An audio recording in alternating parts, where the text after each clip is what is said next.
Good evening. It is Wednesday, February 10th, 2021, and coming to you live from the Lonely Tree Media Studios in Yakima, Washington. This is the Best Lamm Sports Show.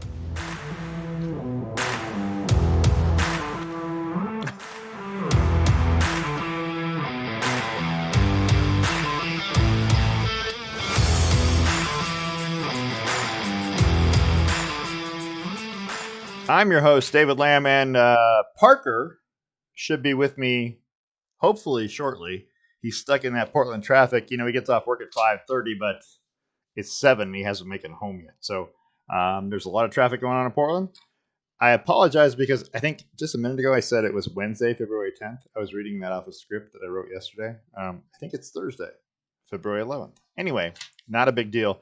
We're live streaming on YouTube. We're on Twitter at Lamm Sports, on Facebook under the Best Lamm Sports Show. You can send us an email at lammsports at gmail.com. And you can check out our webpage, lammsports.com. You can find links to the past shows and current trivia question on the website. So let's, without Parker, it makes it a lot harder because, I feed off of that. So, when you're by yourself, this is a lot tougher deal, by the way. Just want to let everybody know that. As always, the first part of our show is brought to you by The Range. The Range is Central Washington's premier indoor shooting facility at 34,000 square feet. The Range is an all-inclusive facility offering firearm training, retail firearm sales and supplies, full gunsmithing and repairs, custom builds, and Cerakote services all under one roof. Open Tuesday through Sunday from 11 to 7. Go see our friends at The Range, 1701 Garrettson Lane in Yakima. The phone number is 509-571-1449.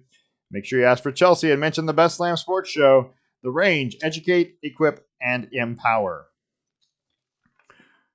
So, we got a lot of stuff to talk about tonight. The Super Bowl, I feel like it was a dud. I feel like I was cheated. I was told by Jim Nantz, by the way, that we were going to get a battle for the ages. And I do not feel like I got that.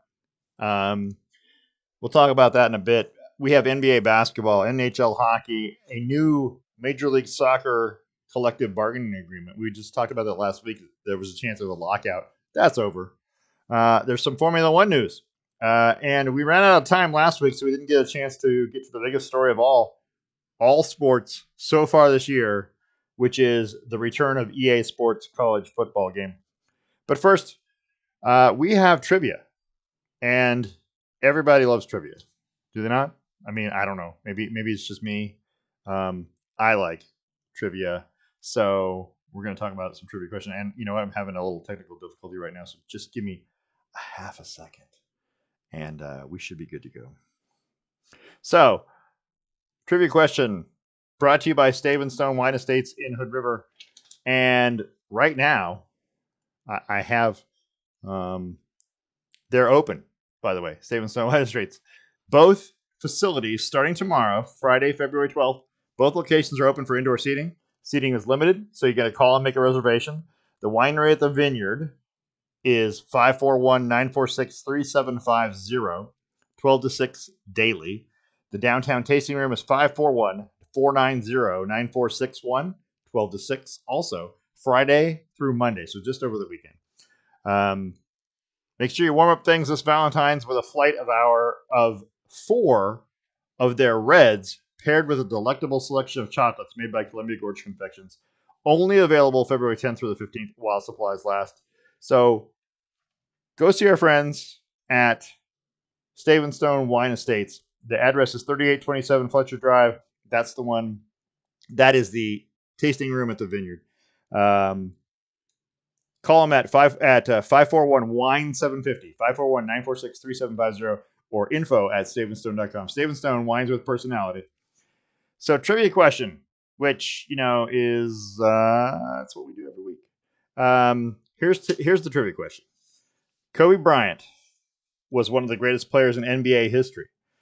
Played 20 seasons, scored 33,643 points, which is good for 4th all-time on the scoring list in the NBA. 18-time All-Star, 12-time All-Defensive Team, 2-time Finals MVP. He was the 2007-2008 NBA MVP. And he'll join the Hall of Fame in May of this year. Here's my question. Who did the Lakers trade to get him? and what team did they get him from? That's the question of the day for trivia. So we want to talk about the NHL first because you know what? Why not? We got the NHL. Let's talk about the NHL first. So we want to talk about the NHL standings first of all. Well, you know what? Let's run down the scoreboard first. I want to let you look at the standings as I talk about it, but let's talk about some scores first tonight. Currently in progress games, the Columbus Blue Jackets and Chicago Blackhawks are tied 4-4. It's 11:31 to go in the third. The Red Wings and Predators are tied at 2-2 with 13:48 to go in the third. Oilers lead the Canadiens 3-0, 13:02 left in the third. The Jets are whopping the Senators 4-0, 11:47 to go in the third. Stars 3-2 over the Hurricanes, 6:04 in the second. Kings and Sharks have just started. It's 0-0. Earlier, the Panthers beat the Lightning 5-2. And if you didn't watch it, the Penguins beat the Islanders in a game that I said was over. It was 3-2 Islanders late in the third, and Evgeny Malkin scores with 18 seconds left to tie the game at 3, sends it to overtime. Nobody scores in overtime, goes to a shootout, and of course, who scores in overtime? Sidney Crosby. It's 4-3 Penguins, getting a win to go to 6-5-1. They're just above 500 now. So if you look at the standings over here, Toronto still leads the North over Montreal. You've got the East. That's Boston. Boston last night, Brad Marchand scored a goal in overtime, like 36 seconds into overtime. It was a phenomenal goal for them to win last night. They lead the East over Philadelphia, and of course Washington. Then the Discover Central, Tampa still leads that. Tampa is the defending champion from last year. They're 9-1-1, and then Vegas, who I think is probably the best team not to have a Stanley Cup so far. You know, they've only been in existence a couple years, but they are 8-1-1. They lead the West over St. Louis by just a point.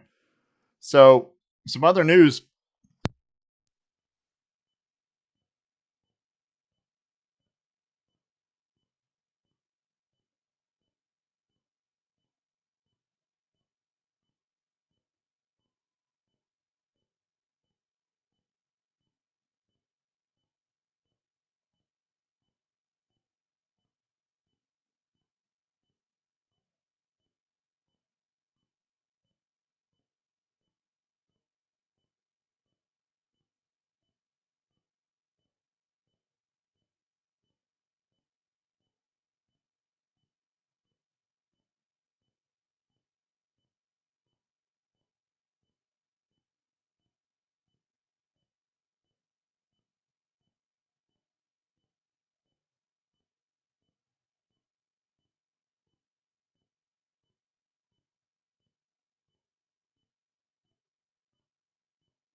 audio out? Is the question.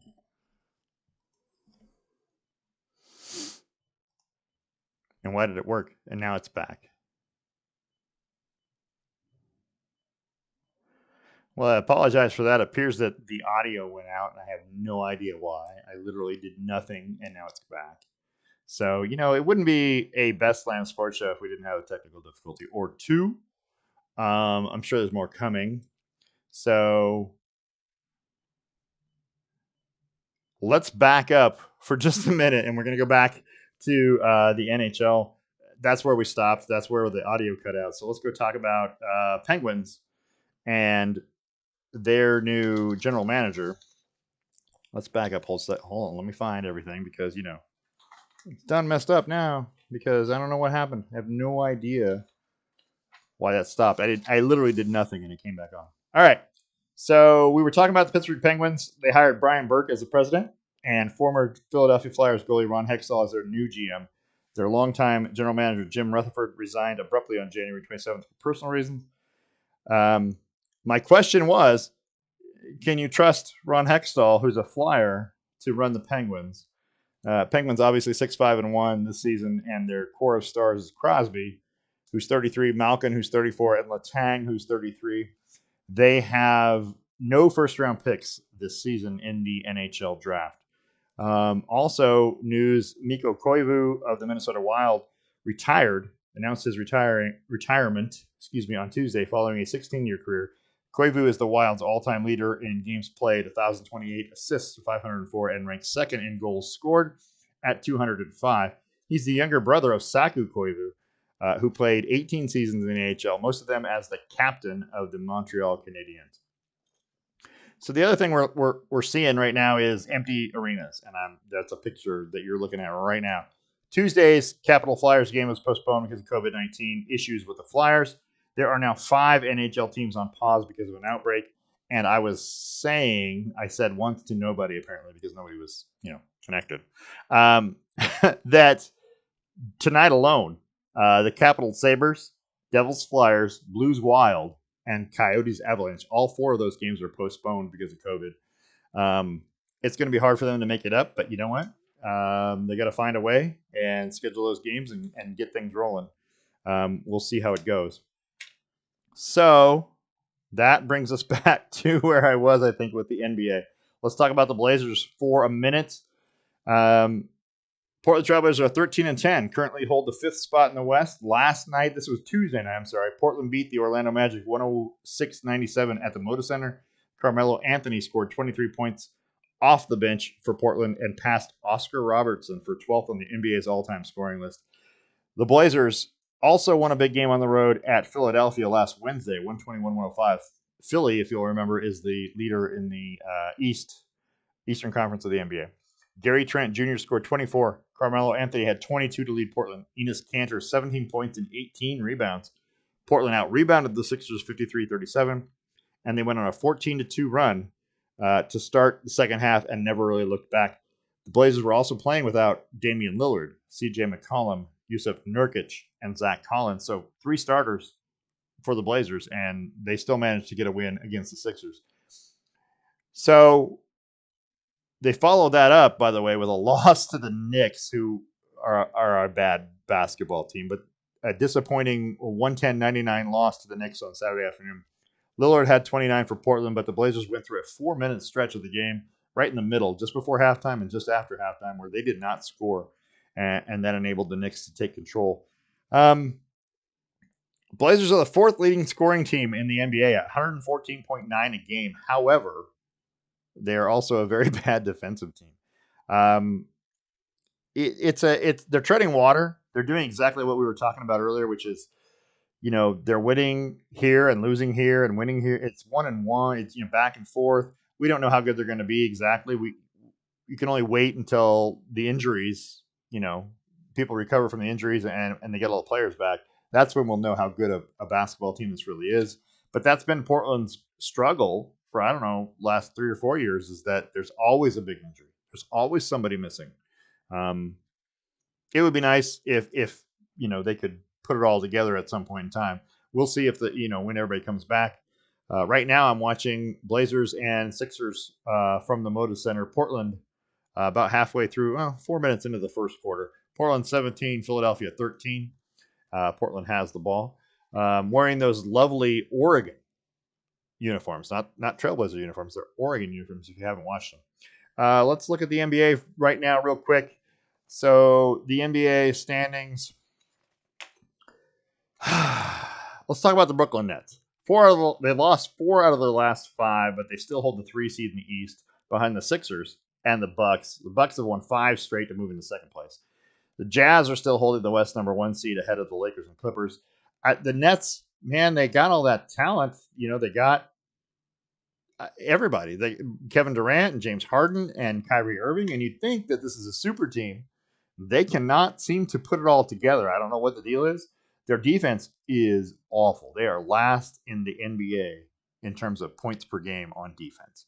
And as much as they score, they give up. So it's been tough. The Jazz still holding the number 1 seed in the West. Utah Jazz are 20-5. The Lakers are 20-6, just a half game back. Clippers in third at 18-8. The Jazz, I don't know. We're gonna wait and see. The Jazz are one of those teams that always seem to be okay, and then somewhere on the line they just drop some games. They have an issue. There's an injury. There's a whatever. They go through a spell where they just can't seem to hold on to the league. We'll find out more about the Jazz as we go along. Hottest teams in the West right now: Pelicans and the Clippers. The Pelicans had won 3 or 4 straight before last night and they lost, but the Pelicans are only a game and a half out of the 8th place. The Warriors, Golden State Warriors, let's talk about them. They're in the 8th seed in the West, just a game behind Portland, so they're only a game out of 5th in the West. And when Steph Curry is playing like he's playing, and he's out of his mind right now. When Steph Curry is playing like he's playing, they're almost unbeatable. He's making a case for MVP this year. So the other thing I have is let's talk about the Nets, Kevin Durant. So they played against the Toronto Raptors, and he was initially held out of the game because of an inconclusive COVID test from someone he had interacted with in the afternoon. During the game, a positive test result was returned, and Durant was removed from the game. He was in the game. They literally came out and said, you can't play anymore. So my question is this: between when the inconclusive test came out and the positive test came out, was there a negative test that someone said, oh, he's negative, so you can go in the game? Because he went into the game anyway. It seems like that there's a protocol issue there. I don't know what the exact protocol is, but if you had an inconclusive test from someone, would you not hold them out of the game, period? But he went into the game anyway, and then the positive test came back, and then they had to pull him out. So since he was exposed to someone who had a positive test, now everyone else that he played with has a positive. I don't know. So I guess I feel like that's a protocol issue they're going to have to work out. Also, if you guys didn't watch the Miami Heat's uniforms tonight, we had an episode last year about ugly uniforms, and the Miami Heat's uniforms tonight were right up there. Kind of half purpley pinkish and half bluish. And I mean, right down the middle, if you draw a line from head to toe, right down the middle, the one half was purpley pinkish, and one half was bluish. They were awful.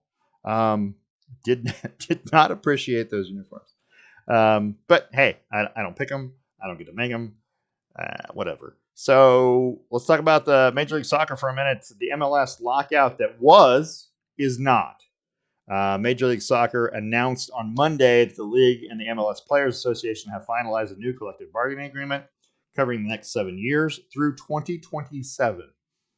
Key parts of that agreement include expanded free agency starting in 2026 and 100% compensation for the players in 2021. They did not receive that last year because of COVID.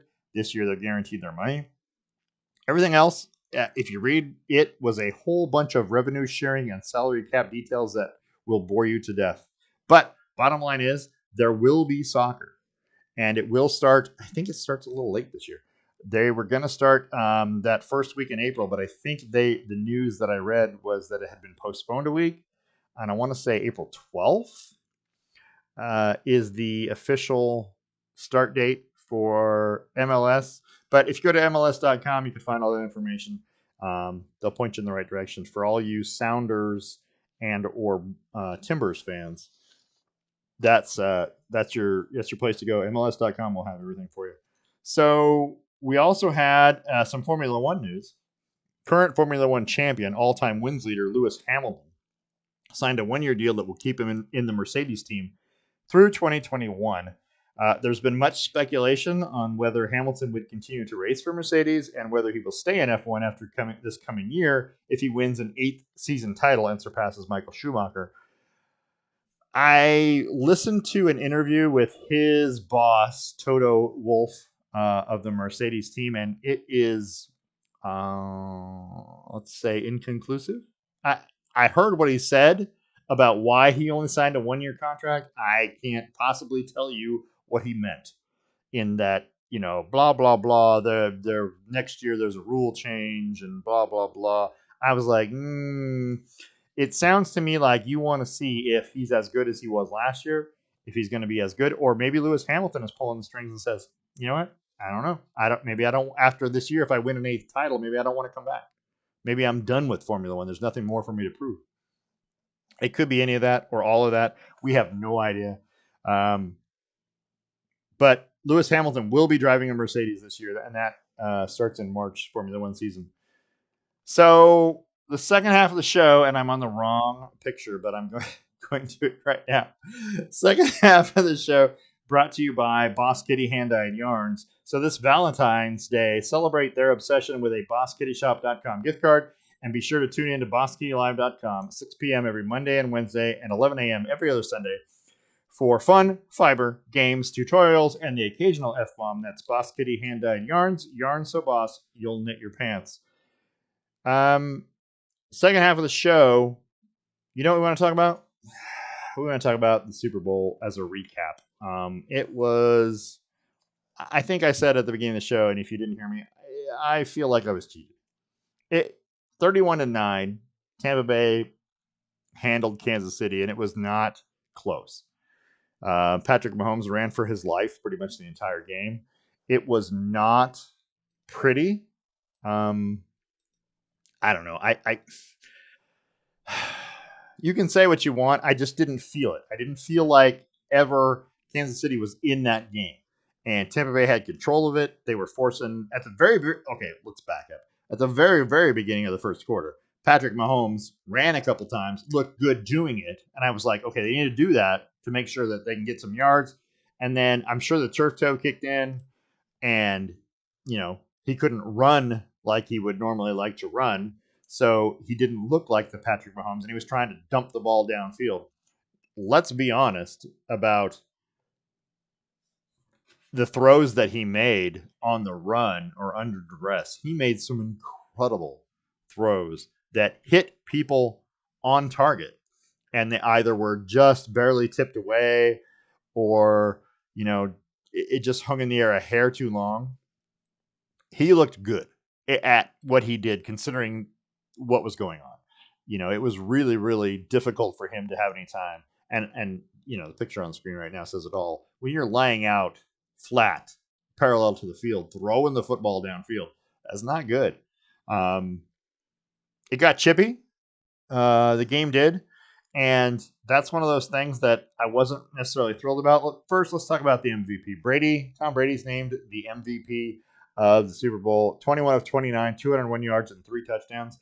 I feel like when the other team only scores 9 points, the defense is the MVP. And I feel like there's no reason why that should have been given to Tom Brady. It should have been the defense as a whole. And they should have done that. And, you could pick a couple guys out of the defense, but it was a group effort by the entire defense. I feel like that defense was so good in that game. Now, Kansas City's missing 2 offensive linemen, and Patrick Mahomes has turf toe. So, okay, you can say what you want, but still, with all the weapons that they have to hold them to 9 points was a phenomenal effort. And I don't think Tom Brady deserved it. Any quarterback worth his salt could have thrown one touchdown and gotten a field goal and gotten 10 points. They win 10-9. Instead, they give it to Brady because, it's a career achievement award now, I guess. I don't know. I don't like Tom Brady. I never have. He's a whiner and a crier. And then you watch him in the game. Here's a picture for you. You watch him in the game with Tyrann Mathieu, and what was that all about? You know, there's the tweet from Tyrann Mathieu. He called me something I won't repeat, and I, I'm sure he did. And Tom Brady has this habit of, we talked about it before. Tom Brady doesn't shake your hand when you beat him. He won't shake your hand afterwards, after the game. After the Super Bowl, he's shaking everybody's hand. Oh, and he's apologizing. Oh, and he's whatever. I'm sorry I beat you, is what he's saying. And I don't know. I feel like Tom Brady is one of those guys that I don't have a whole lot of respect for because of all the things that have followed him, Deflategate, Spygate, whatever. He won't shake anybody's hand after a game when he loses. He's a poor loser. He whines to the referees. He's that kind of guy. It's the reason we have the tuck rule. I don't know. Maybe it's just me. maybe I'm biased. But, I am biased. So that's okay. I feel like that exchange between Brady and Mathieu, be the bigger man and walk away. If Mathieu had said something to you, Tyrann Mathieu said something to you, you're winning. And you've been winning all game. Why you need to get in his face and say something? Why does that need to happen? Just let it go. The worst thing that happen is you get penalty and, cost your team points. There's no good outcome for that. Just shut up and walk away. You're winning. But they don't allow me to coach yet, so we'll get to that point. Patrick Mahomes is going in for surgery, so for his turf toe, and that explains a lot in the game. If you watched him, like I said, you watched the first drive or two, he had some runs and he looked good, but I'm sure that it hurt, and I'm sure that that was at some point it became unbearable. So it was much harder to run, and I get that. But I feel like the defense for Tampa Bay was so good and smothering that he never had the time. He just didn't have the time to set, didn't have time to find a receiver. He's got great wide receivers, Travis Kelce, Tyreek Hill. They were all out there. Tyreek Hill didn't do much in the game, but it's because Patrick Mahomes didn't have time to find him. So I feel like the defense, like I said, should have won the MVP. Patrick Mahomes with the turf toe we didn't get what we were promised. That battle for the ages. Jim Nantz said it. He said it during the broadcast to Tony Romo. This is one for the ages. It was bad football. One of the lowest viewerships, and I think that's somewhat COVID related. But the game itself was just not good. It just didn't feel like a good football game to watch. It was not pleasing to the eye. Too much chippiness going on. It was bad football. I didn't like it. I just didn't. And there were only a few good commercials. Let's be honest. We watch it for the commercials, right? Everybody does. I felt like there was only 3 or 4. Will Ferrell in the commercial for the GM. They were going to Norway. That was a great commercial. I thought Matthew McConaughey in the Doritos 3D commercial was good. That was a good commercial. There was a couple others, but it was less. There were less good commercials this year, and it just did not feel the whole broadcast. I don't know. I'm not a big fan of the weekend, so that's the thing because that was Super Bowl halftime, and I just the whole thing kind of rubbed me the wrong way. Maybe I'm wrong. Maybe I'm right. I don't know. We'll talk about it later. So we do want to say that former NFL head coach Marty Schottenheimer died on Monday night in Charlotte, North Carolina. Schottenheimer was the 8th winningest coach in NFL history with a record of 205, 139, and 1 in 21 seasons. That includes playoffs. He coached 10 years in Kansas City, 5 with Cleveland, 5 with San Diego, and 1 with the Washington football team when they were the Redskins. Can I say that on the air? Probably. I just did. He had only 2 losing seasons in his career 5-13 playoff record, maybe the only thing keeping him out of the Hall of Fame. He's the only eligible NFL coach with at least 200 regular season wins who has not been inducted. Schottenheimer was diagnosed with Alzheimer's disease in 2014. He was moved to hospice care on January 30th. He was 77. So the thing we didn't get to talk about, and maybe I should hold off on this and wait for Parker, and I might just do that. But the thing we didn't get to talk about is the return of EA Sports college football. And I say college football, it used to be NCAA football.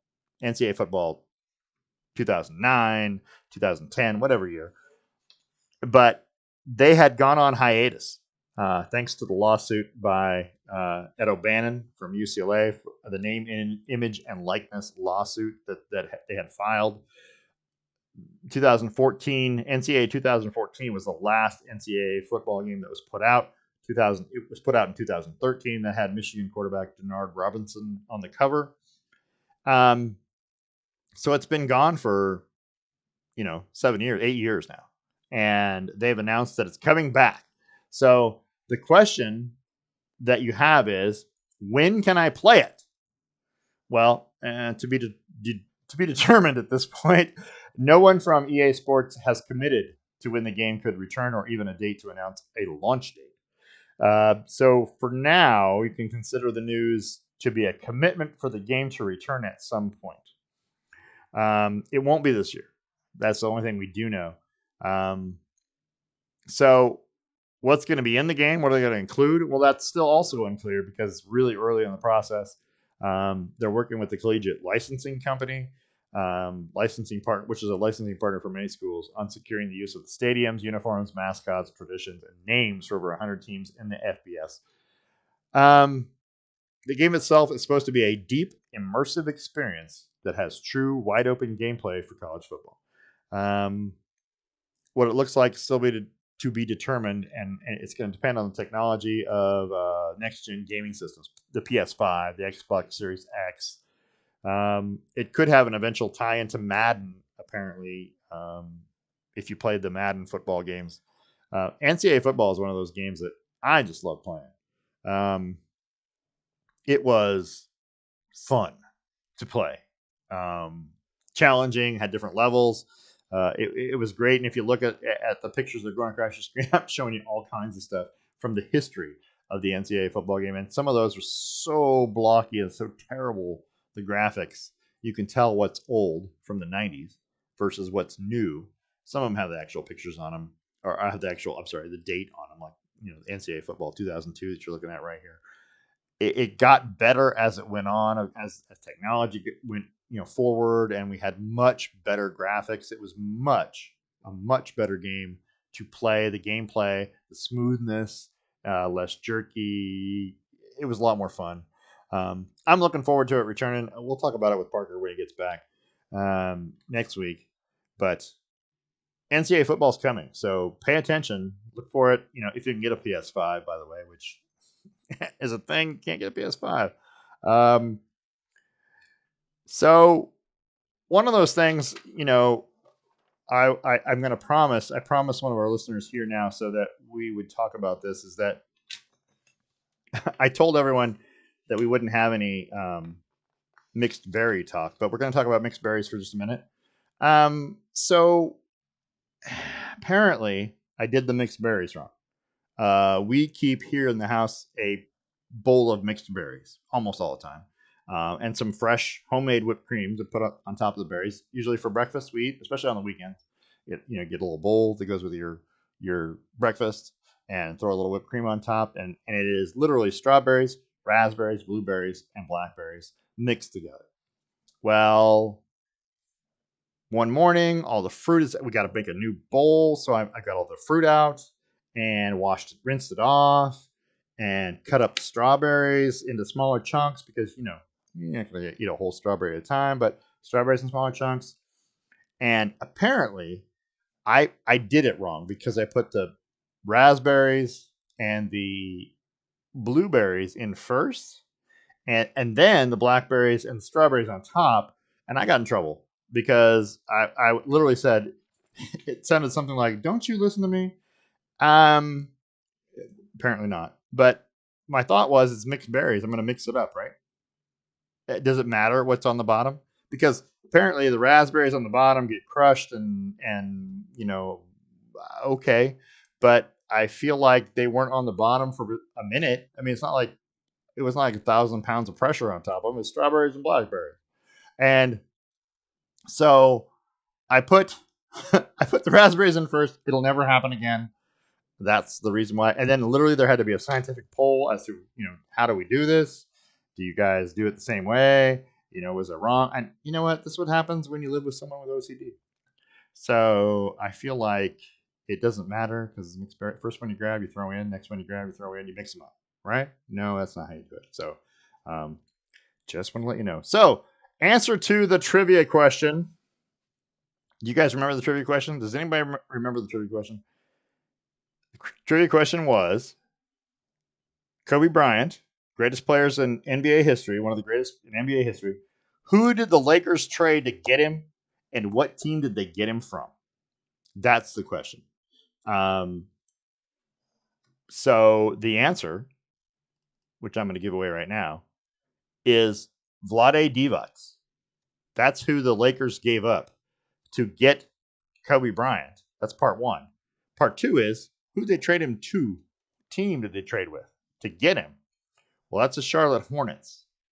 Kobe was drafted by the Hornets, and before he could play a game as a Hornet, he was traded for. The Lakers traded for him and got him.